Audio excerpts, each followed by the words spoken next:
안녕하세요. 공간산책입니다. 어느덧 벌써 2024년도 10월에 접어들었는데요. 유난히 더웠던 올해 여름이었던 것 같은데 이제서야 조금 시원해진 듯한 느낌이 듭니다.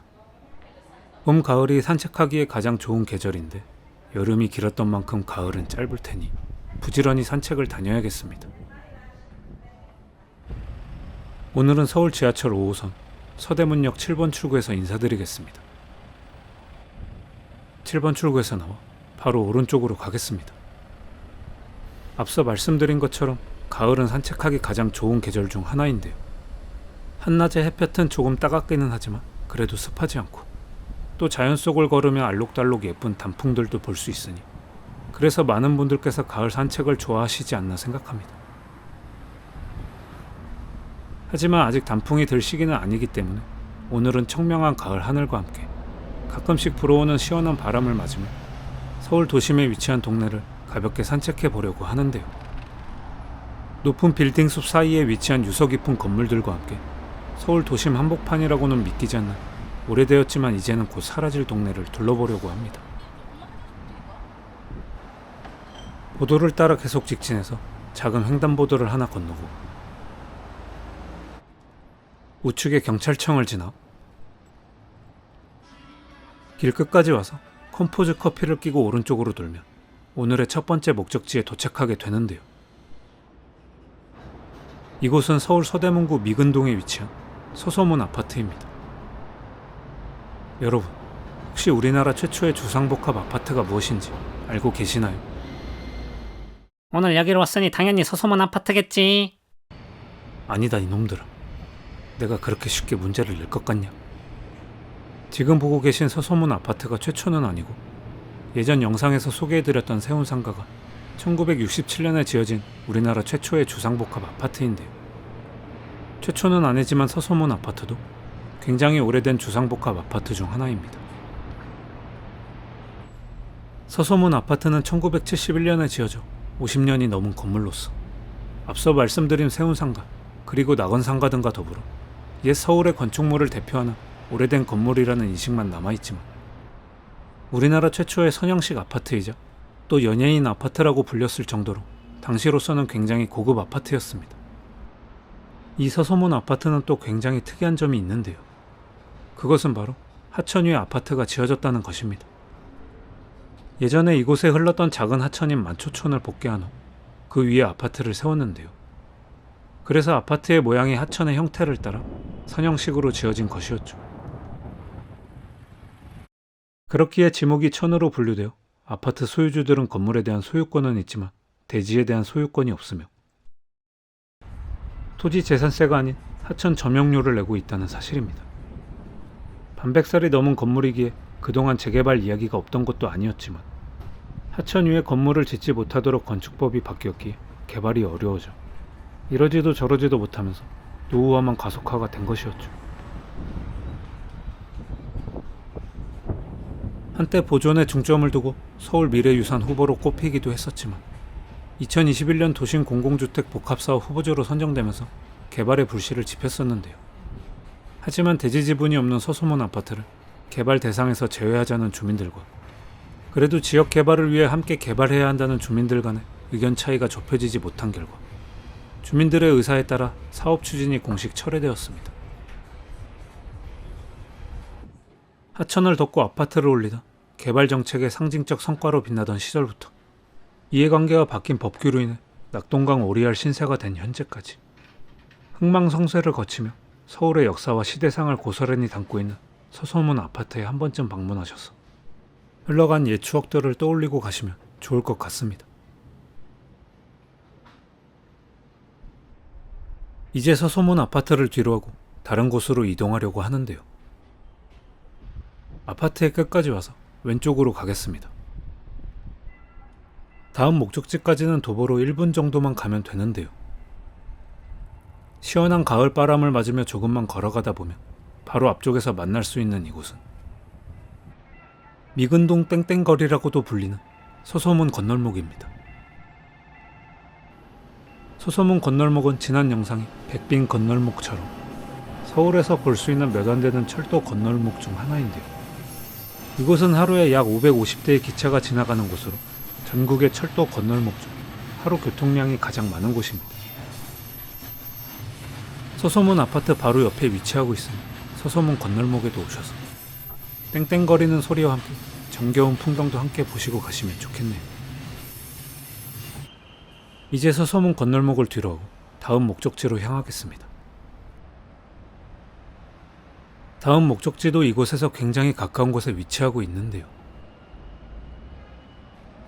바로 뒤에 있는 경찰청 앞 교차로까지 온 후 횡단보도를 건넌 뒤 오른쪽으로 가겠습니다. 이쪽에서도 서소문 건널목을 다시 보실 수 있는데요. 가까운 위치에서 기차를 볼 수 있지만 안전에 꼭 유의하시면서 보셨으면 좋겠습니다.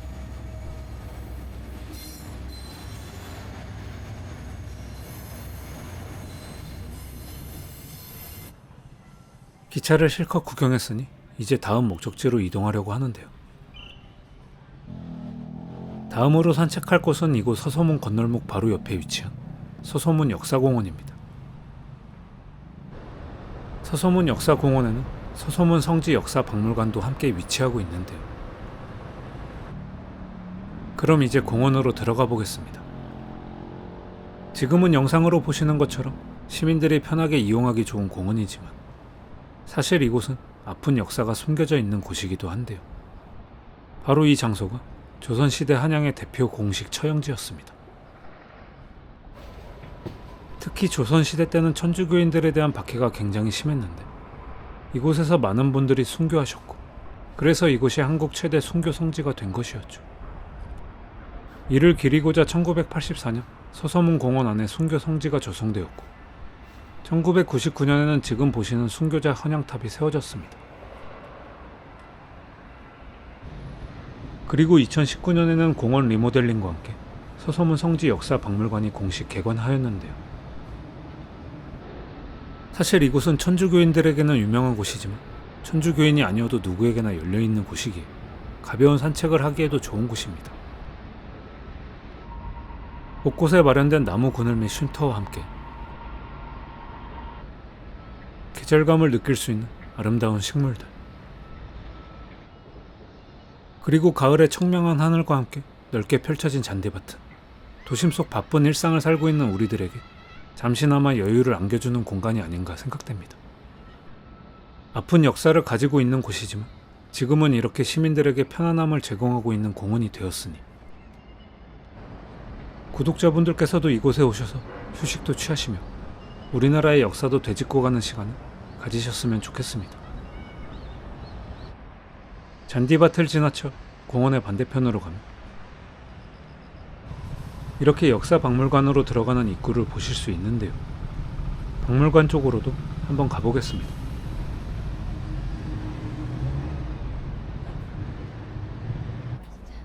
깊은 터널을 통과하여 반대쪽 빛을 따라가다 보면 마치 다른 세계로 이동하는 느낌도 받으실 수 있는데요. 실제로 다른 세계로 이동하는 것은 아니니 걱정 마시고 천천히 내려가시면 됩니다.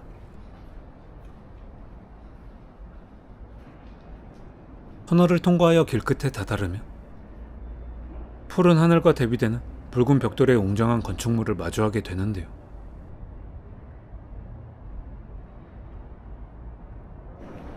박물관에서는 다양한 전시도 진행되고 있으니 관람하셔도 좋고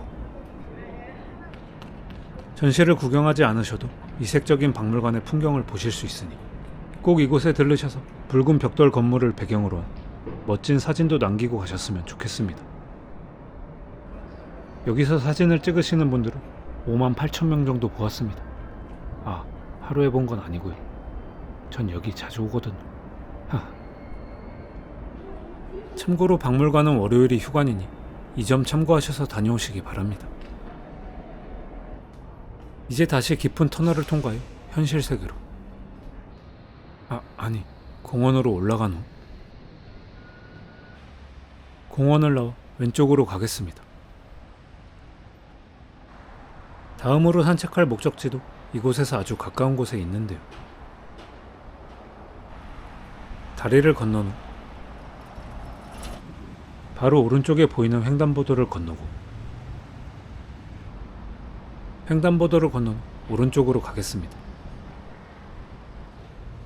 좌측을 바라보면 철도와 함께 저 멀리 서울역을 보실 수 있는데요. 서울역 근처에 위치한 이곳은 염총교 수재화 거리입니다. 여러분들께서도 염총교 수재화 거리는 다들 기억하시죠?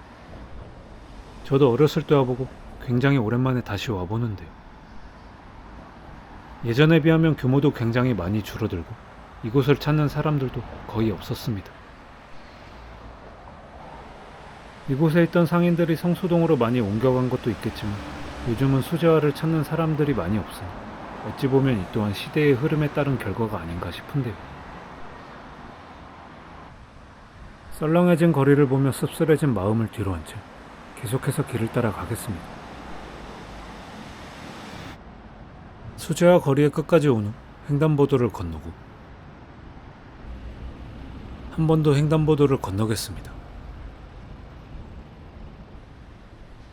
횡단보도를 다 건넌 후 오른쪽으로 가면 되는데요. 길을 따라 걷다가 왼쪽을 바라보면 보이는 이곳은 중림동 약현성당입니다. 중림동 약현성당은 우리나라 최초의 서양식 건축 성당인데요. 벽돌조 서양식 성당의 표본이 되는 건축 양식과 조금 전 다녀온 수많은 순교자를 낸 서소문 역사공원이 내려다 보이는 곳에 서 있다는 장소의 역사성으로 한국 천주교회사와 건축사에 중요한 의미를 지니고 있는 곳입니다.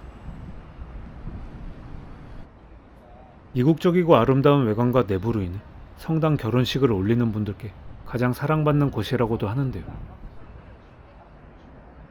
저도 예전에 이곳에 사진 찍으러 많이 왔던 기억이 있는데 오랜만에 와도 마음이 평온해지는 기분이었습니다.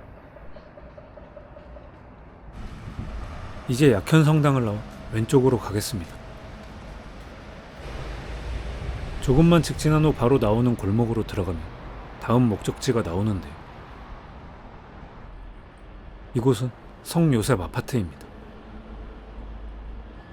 성요셉 아파트는 이름에서 알 수 있듯이 천주교와 관련된 곳으로 방금 다녀왔던 약현성당에서 1971년에 건립한 주상복합 아파트인데요.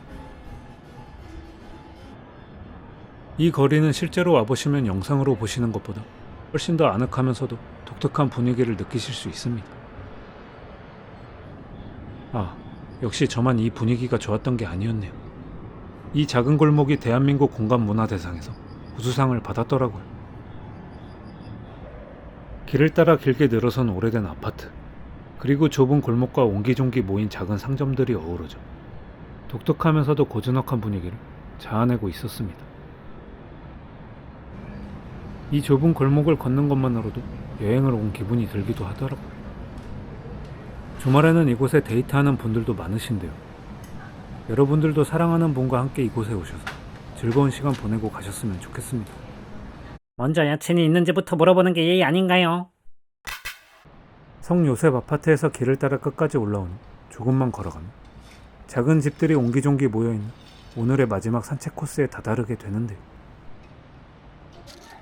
이곳이 서울 도심 한복판이 맞나 싶을 정도로 서울의 옛 모습을 간직하고 있는 이곳은 서울 중구에 위치한 중림동입니다. 지금 보시는 지역은 도시정비형 재개발 사업 구역으로 선정되어 업무, 판매, 근린생활시설 등을 포함한 복합 건물이 들어설 예정이라고 하는데요. 철거가 예정되어 비어있는 집들이 대부분이었습니다. 작은 골목들을 돌아다니다 보니 제가 어릴 적에 살았던 약수동 달동네 골목에서 친구들과 뛰어놀던 유년 시절의 기억이 떠오르더라고요. 지금보다 풍족하지 않은 시대였지만 그래도 꿈이 먹고 낭만이 있던 시절이었던 것 같은데 추억은 보정되어 좋았던 기억만 남는다고는 하지만 그때 생각을 하니 괜스레 마음 한편이 뭉클해지는 기분도 들었습니다. 철거 예정으로 인해 비어있는 집들과 뒤쪽에 보이는 높은 건물에 대비되는 모습이 더욱 두드러져 보였는데요. 완전히 사라지기 전에 중림동의 좁은 골목을 걸으시면서 옛 서울의 흔적과 함께 추억도 떠올려 보시는 시간이 되셨으면 좋겠습니다. 조금 전 말씀드렸던 복합 건물의 공사가 내년 5월부터 시작될 예정이라고 하는데요. 완공되면 이 지역 일대도 지금과는 전혀 다른 모습으로 바뀌겠죠. 이제 골목을 통과하여 지하철역으로 가겠습니다. 오늘은 서울의 역사와 시대상을 느낄 수 있는 유서 깊은 건물들과 함께 서울 도심 한복판이라고는 믿기지 않는 서울의 옛 모습을 간직하였지만 이제는 곧 사라질 동네를 산책해 보았는데요. 서대문역에서부터 시작하여 총 산책 시간은 1시간 반 정도 소요되었습니다.